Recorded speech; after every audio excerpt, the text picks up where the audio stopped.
All right. Good morning. We're here. Welcome to the Coffee Break Podcast. My name is Chad Lingelfeld with Loc-Doc Security, and we're going to have a blast today. We're going to have a wonderful conversation with our guest, Shelly Henderson, and we'll get to that in just a few moments, right after Chris plays some of that smooth jazz music. We got so much to say. We got a podcast to make. We're sipping on lattes, and it's time for a coffee break. Time for a coffee break. Oh, yeah.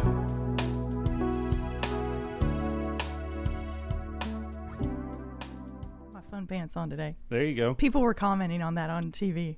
Yeah. Well, the people that I know that watched it. Already. Cool. Well, we're back. And so here's the situation. You just got here from a live television. Yeah. Across, well, I guess it's a few minutes away from Fox 46, right? That's right. How'd that go? It was great, Chad. Thanks for asking. So Arden McLaughlin and I were talking about the No Tribe that we're a part of. Yep. And we're having a big event on Tuesday. We'd love to tell your listeners about that. Sure. So April 30th at 7 o'clock, the No Tribe, KNOW Tribe. And it is for all interested women who are nice and looking for a nice is key.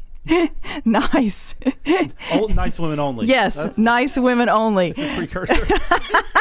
Because you know how we can be. I don't know anything about it, and I don't want to make any comments. But you know what?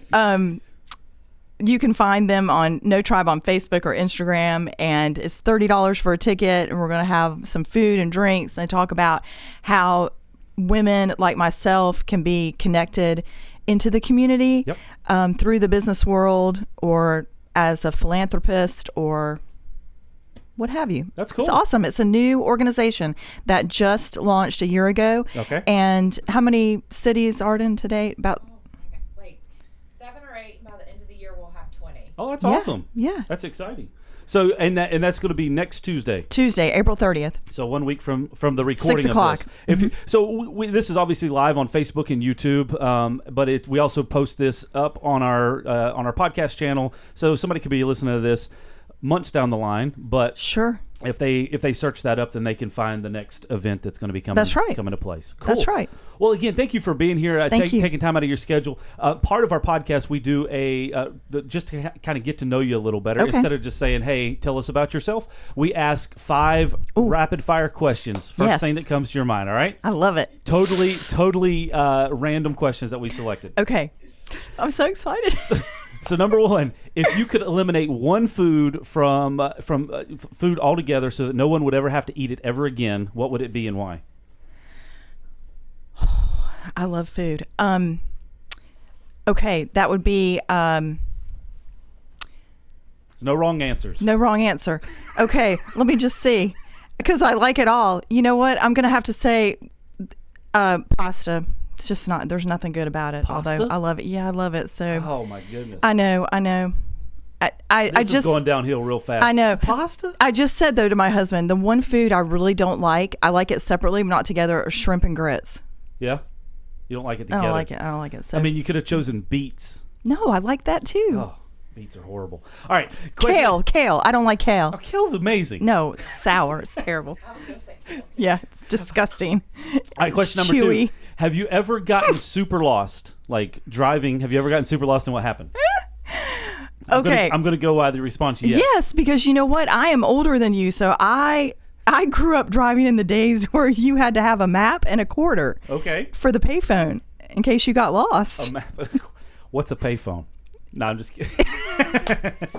See, I told you.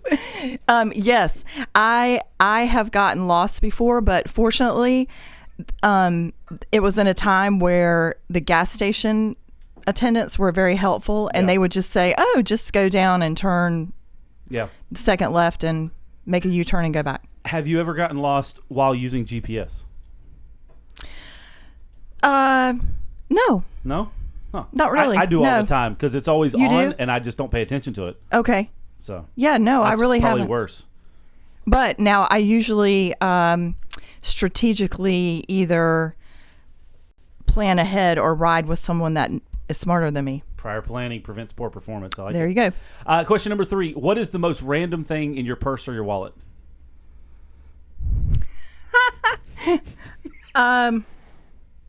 Most random thing. You know what?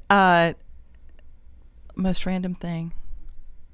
A quarter for the payphone. No, I'm just kidding. Just in case I ever find one. You know what? I have a nail buffer.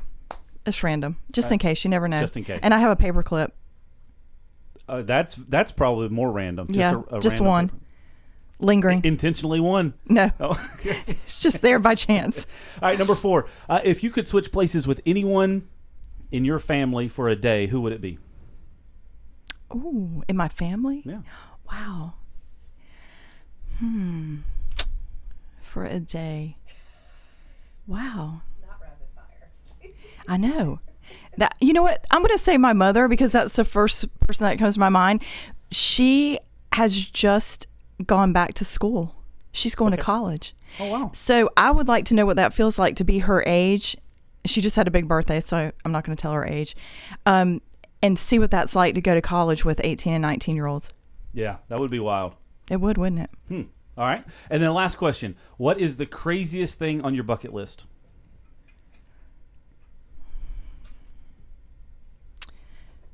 Sitting and doing a podcast. Wow. Well, knock that one off. There you go. No, you know what? My craziest thing, I just thought of it today. So Jenna Bush has just announced she's pregnant again, and I think Hoda is going to need a new guest co-host Oh, there you go. about August or September. So that's going to be my bucket list. That'll be your bucket list. That would be solid right there. Be solid. If that happens, you'll have to let I'll me know. I'll have you on, Chad. Appreciate it. All right, so let's kind of appreciate you participating in our rapid Thank fire you. questions. That was all 5 questions, and Okay. you did amazing. Thank you. Pass 100 A+. All right, so here's a couple of just things to talk about, to chat about, to get to know you a little better. Get us an understanding of how things got started with Henderson Properties. So tell us your role there and kind of how things got started. Okay. So let's start with how things got started. My husband and I actually started our business as a hobby. All right. My husband's name is Phil, and before we got married, he got his real estate license and bought a few properties as, just an investment for later in life. And I was a teacher when we got married. He had a great sales job that he loved, but we just always had that calling to be entrepreneurs. We didn't know what that looked like. Yeah. And actually wrote a book about it, and we can talk about that too. But we didn't know what that looked like as entrepreneurs, and we searched and searched for 5 or 6 years. And then finally it occurred to us, you know what? We had built up a portfolio. We had some friends that had invested in real estate and were moving and wanted us to manage their property. And we said, you know what? Maybe this is it. We've been looking at it from a distance and just as a hobby. Well, what if we turned a hobby into a job, a career? And so that's what we did in 1998. So if I understand what you're saying correctly, you started as a residential property management company, which Yes. I know you do HOA management, Yes. community association management now, Yes. but it just started as single family home It did. property management. We started out as a property management company because in the late 90s, Charlotte had a real need for it. There really weren't a lot of us around. Yeah. And if you wanted to rent something instead of own, you went to an apartment. Yeah. And then, kind of it just evolved. And there was a lot of, I guess there were some people that were doing it just person to person or Yes. individually. And then that obviously there's headaches in association with that. Yes. So late 90s, you start this business. It's just the two of you. It- Because right now, Henderson Properties is one of the larger property management companies in our state, right? We are. And to date, we are, I think, in the Charlotte area, I'm 99% sure, we are the only company that offers a full service real estate services now. So we do HOA, maintenance, sales, accounting, and still the property the property management side. Now, this may be an off-the-wall question. At a point, is there real estate brokering happening? Yes. That's a part of your services as well. It is. Yeah. So if you rent from us, you can potentially decide to buy from us. Okay. And if you, like yourself, I highly encourage this. If you want to start investing in real estate, it's a great time to do that and build up a portfolio so that, when you're my age or older, you have a nice little nest egg. We help people do that too. We have people that own one rental property, and we have investors across the United States that, have 20 or more. So you get started in this now, and where it is now versus where you started. What is your team up to now? How many total people within the organization?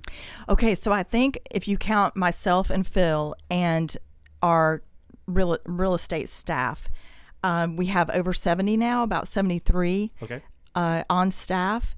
And that looks a lot different now than it did before. Oh, yeah. Because I will tell you that when we decided to start our business, there was no Google. You couldn't just type in how to start your own business. Sure. You had to find somebody that had done it, or maybe go to the library and check out a book. And who's got time for that? I had 2 kids, 3 and 9 months old at the time. Ain't nobody got time to read a book. Yeah. So, anyway, we started that, and Chad, we made a lot of mistakes. Yeah. And we admit that, and we've learned from that, because owning your mistakes and making it better and learning from people that are smarter than you is the essence of a true leader. That's awesome. And which is the whole reason why we have this podcast is because, and I was talking to somebody about this the other week, and I said, it's been really cool because I've been able to sit across the table from a lot of folks that have done this for a lot longer, a lot better, learned a lot more lessons along the way than I have. And that's all I'm doing is learning from others as they're sitting here in this chair talking to us. But then there's the advantage that everybody else gets to kind of tune in and listen and watch at the same point. So during that process, so you build a team from just you and your husband to over 70 now. Yeah. There's obviously been some struggles, like you just said, some mistakes. So what are some maybe 1 or 2 little lessons that you learned through that process that you would say, you know what, I wish I would have known this before I got started so that I would have avoided this, which I know that's a whole, you can't really battle with that because that's part of the learning process, but something that you would want to pass on to the next generation. Yes. And listen, I need to come on again because there's a lot we can talk about. Okay. So I would tell, and if my husband was sitting here, he would say it too. And this goes for male or female. I would tell the next generation of young entrepreneurs, number 1, don't be afraid to fail, because you're going to fail. It doesn't mean that your business is not going to take off, and it doesn't mean that you won't be successful, but you're going to fail. You're going to hit some bumps in the roads, and you need to expect that. We were young and a little bit naive in that we didn't have that, and there weren't a lot of entrepreneurs in our life, whether that was professionally or personally. So we didn't really know what that looked like. So we literally started from scratch and were blind going into it. But the other thing that I would say, fast forward 20 years, is you've got to have some confidence. And I didn't have that. I think my husband had the confidence. And I now, thanks to joining an organization like the No Tribe and working with people that are smarter than me and more successful, and being, a learner and wanting to learn, that I have grown and given myself grace to have more confidence. And that is key. So through mentoring, through a kind of a network of other people that are doing it, you gain a kind of a group confidence together. Yeah, really. And my husband joined 7 years ago the Entrepreneur Organization. Just to give you an example, it's a worldwide organization. He said, it's not a networking organization. It's more personal and professional development. Yeah. And he said, I wished I had joined that sooner because of what I have learned and used. Because you can't, if you rely solely on yourself, the success will never come. I couldn't agree more with that. I mean, this is something that, as an organization, that as a growing organization, we're going through those same things as well, and getting in a group of other people that are like-minded that can challenge you and can encourage you, because it's not always easy. Obviously, No. I mean that's part of the process. So diving kind of back into that. One of the things that the mantras in small business is what got you here won't get you there, right? So That's right. the processes and the things, like you said it at the beginning of this conversation, it looks completely different now than it did, Yes. 5 years ago, 10 years ago, 15 years ago. What are some of the things that you've had to change through the organization as you've made it to those next levels, as you've grown in those different areas? That's a great question. Okay, so I'm from the generation that the first thing that comes to mind is I'm from a generation where your parents told you what to do and you did it, right? And there was no discussion. It was just do it. Because I said so. Because I said so. Sure. So in my opinion, I think that we started our business based on that. We had a handbook, but it was because I said so. This is what we're going to do, and this is how we do it. Why? Because Phil and Shelly said so. That didn't work all the time. Especially that only got you to a certain point. Yeah, especially as you grow and become bigger and better. And here's the thing. Yes, we still have a company handbook that we abide by. Yes, you have to have rules. Children, even adults, we like rules and we like boundaries. However, you do have to build the person, and you do have to be respectful of when you work with 60 other people, chances in 5 different locations, chances are somebody's going to be out all the time, somewhere. Yep. And things happen. And those 60 or 70 people have, 20 people in their lives that they have to deal with. So all of a sudden your staff of 70 becomes 270. Yeah. And so you have to be cognizant of that, and you have to be respectful of what's going on in a person's life. We also have developed ways in which our staff can have personal and professional development, because if they're growing, then, they're going to be happy as individuals. So one thing that we do is we provide a $500 stipend every year and it's more than that for our management team, for our staff to go out and develop themselves. Whether it's, I'm on the maintenance staff and I want to get a certification in HVAC, or maybe a maintenance staff wants to get their real estate license, or, a realtor wants to get their broker's license, so it just helps them have that opportunity. Does everybody take the opportunity? No, but the opportunity is there. And the other thing that I want to add is that I used to take it very personally when someone left us, and it would hurt my feelings. And that was the old Shelly that didn't have that confidence, because you have to be confident in your brand, and that, no, we're not perfect, but by gosh, we're doing the best that we can do. And if you don't like it, I'm really sorry, because I'm very sure that as of right now, 20 years later, we are doing some awesome things. And if someone wants to leave, you have to let them go. And it might be because you've helped better them, and they feel so great and confident that they have a new position that they can't turn down.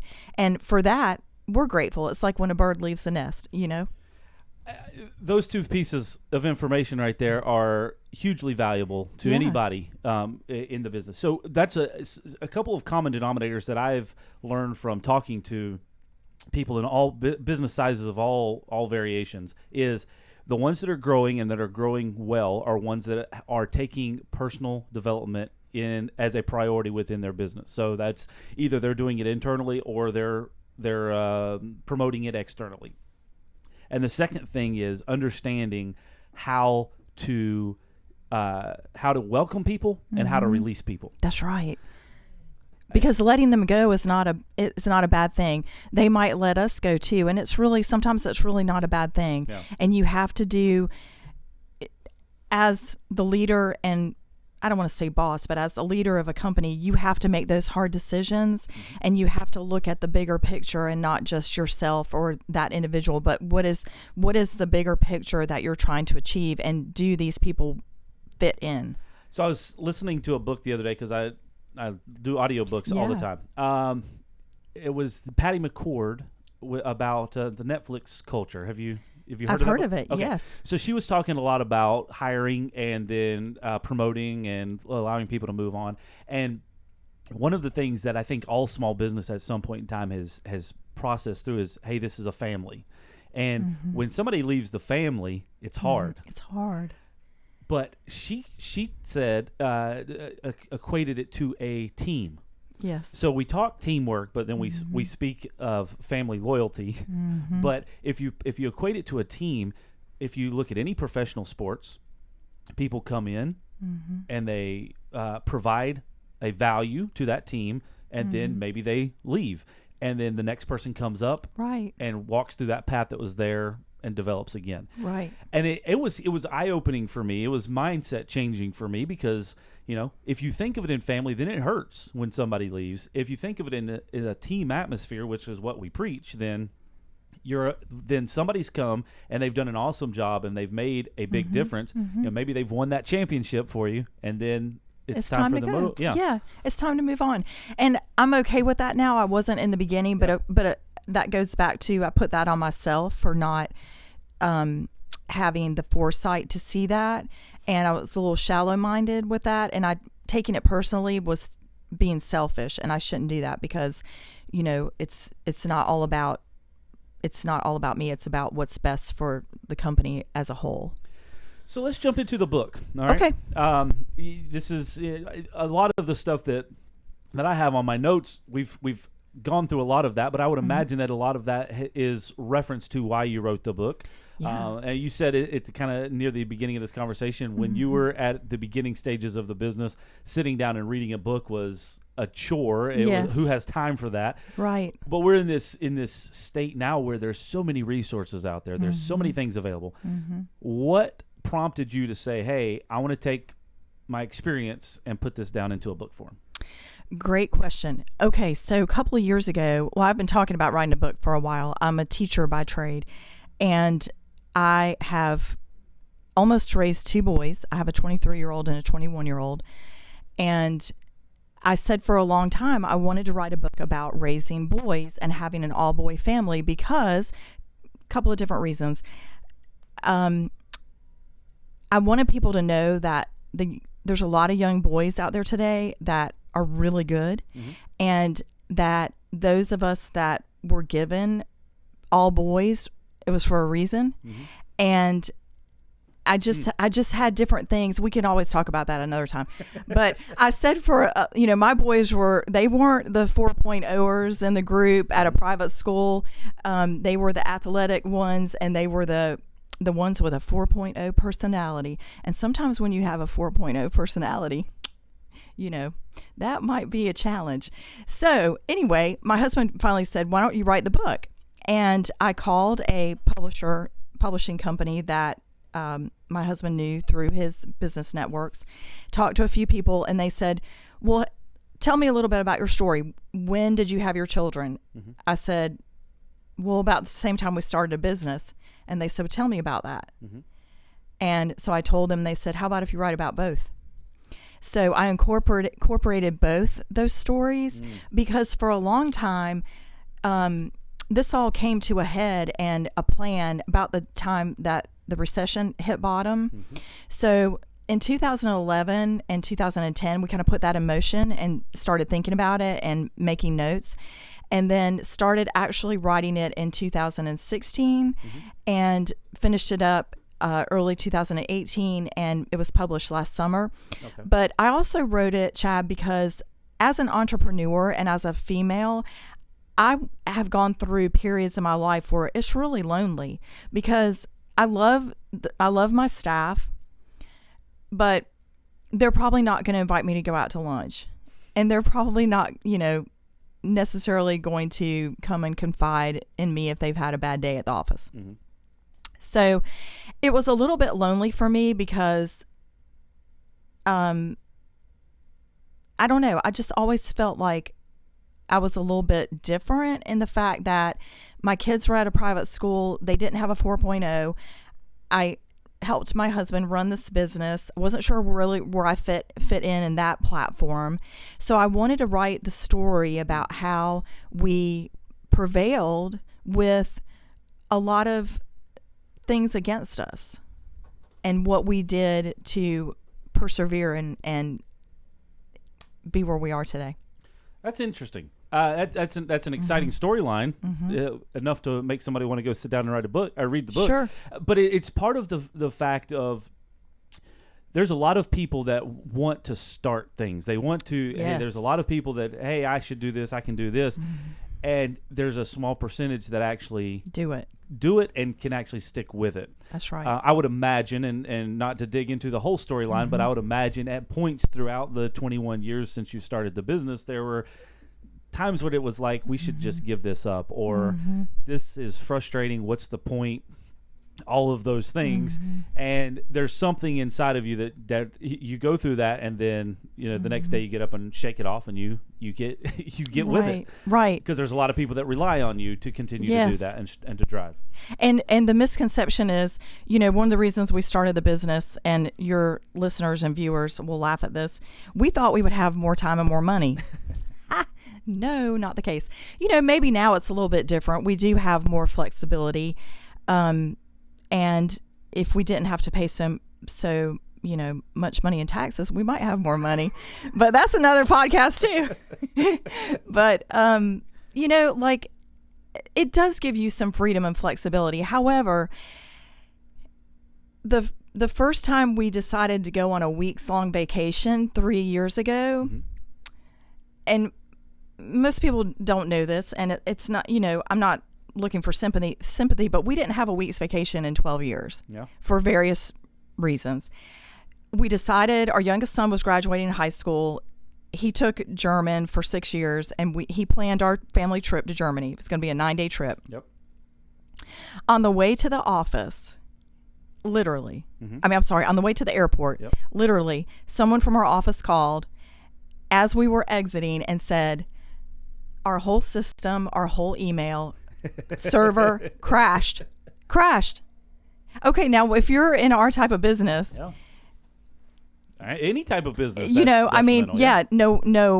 whatever. So it was a disaster, but we decided to continue on, and it took 2 weeks to fix the problem, but our staff persevered, and they were amazing, and we chose to continue on that vacation. But there's a lot of risk involved. So when you have the reward as an entrepreneur, I've learned to take it. Now that's an interesting conversation. We could probably go off on a side rail for a long period of time, because it's at what point there's a lot of risk. If there is ever a reward, and sometimes it takes a long time to get there, is the I don't know, the level of guilt associated with accepting it. And you walk away and you go, okay, there's an email server. Everything the place just went down big time. Yes. But what can you actually do to fix it other than just stand there and be frustrated? And it's this whole but every time, I would say, no, every time, that's a definitive. Very oftentimes when you decide to do something like that, there's always something that is going to try to pull you back. That's right. And you have to make a decision and be intentional about it. I'm horrible about it, so I'm not. Right. You're preaching to the choir with that aspect. Right. And you have to be diligent. Fortunately, my husband and I, we're the only business partners we'll ever have. It's just going to be he and I. And fortunately, he's much more task oriented, but you do have to stick it out. You have to give it some time. But that's interesting, because so many people have said to me since I've written the book, and I've been trying to get myself out there, and so many people have said to me, oh, I should be doing more. Oh, I should be doing this. Oh, I should be doing that. And it's starting to annoy me, because I want to say, why don't you just go do something? You know what? You're living and breathing. Go do something and make a difference. Yeah. We want to start that. We want to do that. Is that bad? No, I don't know. I mean, I understand the perspective. Like, yes, it just takes initiative, right? And and you got to have a little want to, as my husband says. Yeah. Just a little want to. And just think where that want to would take you. And you don't even have to start your own business, but there's so many needs in Charlotte. Yeah. And if you're sitting there wondering what to do, we call that in my house conviction. And, if you feel convicted, then that means that you should go do something. There you go. All right, jumping on to two other things real quick. Okay. I know you mentioned the No Tribe already, Yes. so I want to kind of circle back to that. But you do a thing on your Instagram and a couple on Thursdays, Ladies Who Lunch. I have never watched it because I'm not a lady. No, but- you should. Well, I mean, it's You want to be a guest? Tell me about that, how that got started, and how long Okay. you've been doing it. Like, what have you gotten from it? Okay, so here's what we decided. As you know, owning your own business, you don't necessarily get to go out and have a really nice lunch and sit there and talk to friends and, have that type of thing. Usually, if I'm at home working, I'm standing in my kitchen eating my sandwich or, my lean cuisine or whatever, and then you get right back to work. Lots of times you miss lunch.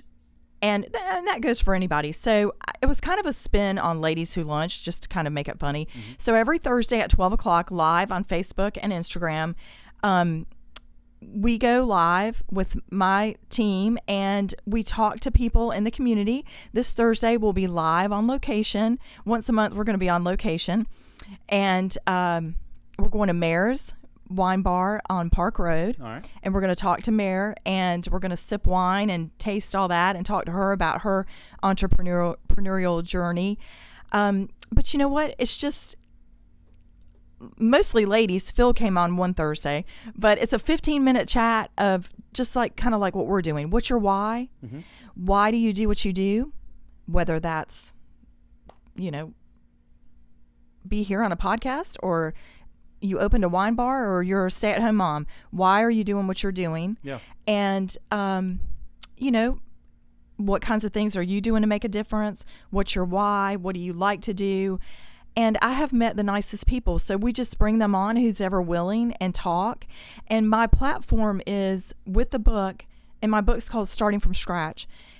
I just want people to know that regardless of your age and or your circumstances in your life, you can do something. You can start from scratch every day. And believe me, my life is my life. And for the most part, it's been a great life. But we've had our fair share of tragedies.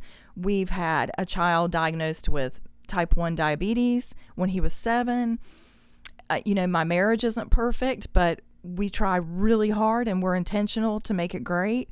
And I'm not afraid to be open and honest about things like that. Some people are. Yeah. So I just want to get that message out that it doesn't matter what is going on in your life, that you can start from scratch and make it amazing. That's awesome. We'll link access to the book below, but Okay. you mentioned it, Starting From Scratch. Yeah. You have a website. We do. You can go to ShellyLHenderson.com. You can also find the book under Shelly L. Henderson on Amazon. Right. It's now in the Kindle version. Oh. Let's see what else. Thursdays live 12 o'clock Eastern Standard Time. And Thursday, wish us luck. The Charlotte Business Journal is having their Family and Business Awards, and we've been nominated as first generation awesome business. So we have a son that graduated from college in May, and he's a property manager with us. Okay. And so we were nominated for that award. So we'll keep our fingers crossed to let you know. Well, congratulations. Thank you. That's exciting. Well, thank you very much for coming and spending time. It's been Thank you. good to get to know you a little better. Thank you so much. And we'll have to have you back on later on in the year when things calm down a little bit. And I we would can love it. dive more into some of the things that we've dabbled in a little bit. I'll talk about whatever you want to talk about, Chad. Well, I'm not afraid. For those of you who are listening or watching for the first time, we've got, this is, I think, the 36th episode. So there's 35 other episodes online. Great. You can check those out at Loc-Doc.net/podcast. Brand new redesigned page with a new player. But you can also search that on iTunes, Google Podcast, any of those platforms where you listen to your podcast. And then obviously the video version is on YouTube and Facebook. You can check that out as well. Next week, we've got another guest. Jeff Schultz is going to be with us. He's a computer graphic designer, but he's started his own business. He also does work with Elevation Church. Awesome. Pretty exciting guy. Will be with us next week, and we'll be chatting with him. So, I'll be watching. Cool. All right. Well, we'll see you next week right here on the Coffee Break Podcast. Have a great day. Thank you. To learn more about the topics discussed today and to connect with us online to hear all of the episodes available, visit Loc-Doc.net/podcast.